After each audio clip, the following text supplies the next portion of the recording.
ধানক্ষেত থেকে পদ্মার চর কিংবা ফসলি জমি অথবা বাসাবাড়ির উঠোন, সব জায়গায় মূর্তিমান আতঙ্কের নাম রাসেল ভাইপার। এ যেন সাপ নয়, স্বয়ং মৃত্যুদূত, যার এক ছোবলেই যথেষ্ট মৃত্যুর জন্য। দিন দিন মৃত্যু তালিকা বাড়িয়েই চলেছে এই সাপ। গত 1 থেকে 1.5 মাসে অনেক মৃত্যুর খবরে পুরো দেশেই এক আতঙ্কের নাম রাসেল ভাইপার। বাংলাদেশের অনেক জেলার মানুষ এই সাপের মুখোমুখি হয়েছে। একের পর এক ধ্বংসনের কারণে মৃত্যু হয়েছে অনেক মানুষের।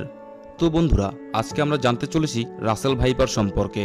রাসেল ভাইপার ছোবলের 1 সেকেন্ডের 16 ভাগের 1 ভাগ সময়ে কামড়ে দিয়ে বিষ ঢালতে পারে। চোখের পলক এই সাপ কামড়ে দিতে পারে, তাই মানুষ সহজে বুঝে উঠতে পারে না। কামড় দেওয়ার পরে অন্যান্য সাপের মতো এই সাপ পালিয়ে যায় না, বরং ছোবল দিয়ে তার জায়গাতে কুণ্ডুলি পেঁচিয়ে বসে থাকে। রাসেল ভাইপার সাপটির বৈজ্ঞানিক নাম দাব্বিয়া রোসেলিয়া। এটি এক ধরনের বিষধর সাপ, যা প্রধানত দক্ষিণ এশিয়ার অঞ্চলে পাওয়া যায়। এই সাপটি অত্যন্ত বিষাক্ত এবং এর দংশন বহু মানুষের মৃত্যুর কারণ হয়ে থাকে। রাসেল ভাইপার সাপটি ব্রিটিশ বিজ্ঞানী প্যাট্রিক রাসেলের নামানুসারে নামকরণ করা হয়েছিল। প্যাট্রিক রাসেল ভারতীয় উপমহাদেশে বিষধর সাপ নিয়ে ব্যাপক গবেষণা করেছিলেন এবং তার সমর্থনে এই সাপের নাম রাখা হয় রাসেল ভাইপার। রাসেল ভাইপার সাপ সাধারণত দক্ষিণ এশিয়ার দেশগুলিতে দেখা যায়, যেমন ভারত, পাকিস্তান, বাংলাদেশ, শ্রীলঙ্কা, নেপাল, মায়ানমার এবং থাইল্যান্ড। এরা বিভিন্ন পরিবেশে বাস করতে পারে, যেমন শুকনো, আর্দ্র জমি, বনভূমি, কৃষিভূমি এবং গ্রামের আশেপাশে।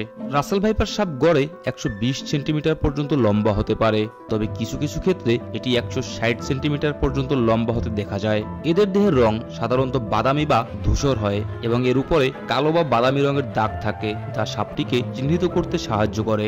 রাসেল ভাইপার সাপের বিষ অত্যন্ত শক্তিশালী। এর দংশন রক্তের কোষ ধ্বংস করে এবং রক্ত জমাট বাঁধার প্রক্রিয়া ব্যাহত করে। রাসেল ভাইপারের দংশন সাধারণত প্রচন্ড ব্যথা, ফোলাভাব, রক্তক্ষরণ এবং কিডনি বিকলতা সৃষ্টি করতে পারে। বিষক্রিয়া যদি যথাসময়ে চিকিৎসা না করা হয়, তবে মৃত্যুর সম্ভাবনা খুব বেশি থাকে। রাসেল ভাইপারের দংশনের পরপরই চিকিৎসা প্রয়োজন। অ্যান্টিভেনম সিরাম প্রয়োগের মাধ্যমে বিষের প্রভাব কমানো সম্ভব। তবে রাসেল ভাইপার এতটাই বিষাক্ত যে ছোবলের পরে অ্যান্টিভেনম সিরাম প্রয়োগ করার 25 থেকে 30 দিন পরেও মানুষ মারা যেতে পারে। রাসেল ভাইপার দক্ষিণ এশিয়ার গ্রাম অঞ্চলে খুবই পরিচিত এবং ভীতিপ্রদ। এদের দংশনের ফলে প্রায় মানুষের মৃত্যু ঘটে, যা গ্রাম অঞ্চলের মানুষের জীবনে বড় ধরনের বিপর্যয় সৃষ্টি করে। সাপটির বিষাক্ততা এবং দংশনের প্রভাবের কারণে এটি দক্ষিণ এশিয়ার অন্যতম বিপজ্জনক সাপ হিসেবে বিবেচিত হয়। এটি সম্পর্কে সচেতনতা বৃদ্ধি এবং সামাজিক চিকিৎসার ব্যবস্থা গ্রহণ করা অত্যন্ত জরুরি। তো বন্ধুরা, এই ছিল আলোচিত রাসেল ভাইপার সাপকে নিয়ে আজকের ভিডিও।